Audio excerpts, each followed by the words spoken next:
For today's vlog nga mga kananay, gabi na naman kaya tayo magluto na naman ang iyong katulong sa bahay. Ang mga amo ko nakahiga-higa pa lang.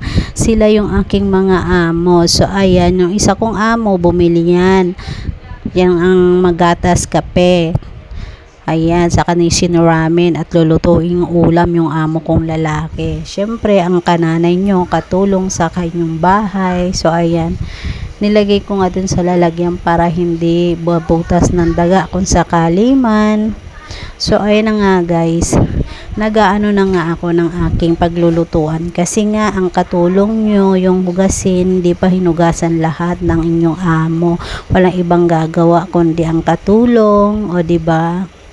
So ayun na nga guys, naghugas na nga ako ng ating paglulutuan ng ating maling nga lang pala yung aming lulutuin guys, kasi nga wala kaming ulam ngayon na binili. So ayan, ulam din naman yan. So ayan, mas mabilis lutuin. So ayan, hindi naman lagi tayong may pambiling ulam na baboy. So ayan, kaya magmaling muna tayo na makatipid-tipid tayo.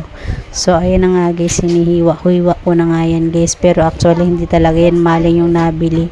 Ano nga yan guys, luncheon meat, yung isang klase. So ayan, nagpadingas na nga rin ako dyan guys, kasi nga ayan, wala pa tayong gaas.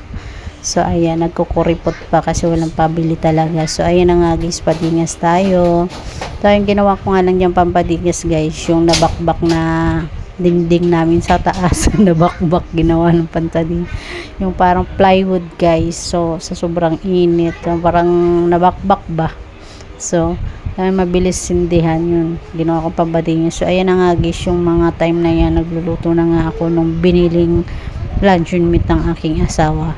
So ayan, gusto ko sana yung isang klase yung kulay blue, ano ba yung pangalan, parang hindi ko matandaan, kaso wala nga. Mas masarap yun dyan, hindi ko gusto gaano yung lasa niyan eh.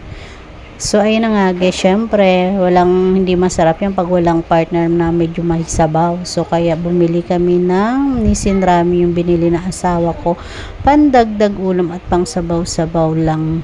So ayan na nga guys, so syempre kumulo na. Bago nga pala ako ng tubig guys, nagpakulo muna ako dun sa pakuluan, dun sa initan na heater, para mas mabilis kumulo kaysa isa lang ko dyan na hindi pa kumukulo, ang tagal. So kaya nilagay ko sa kaserola, mainit na. So ayun, lalagay ko na nga yung seasoning guys.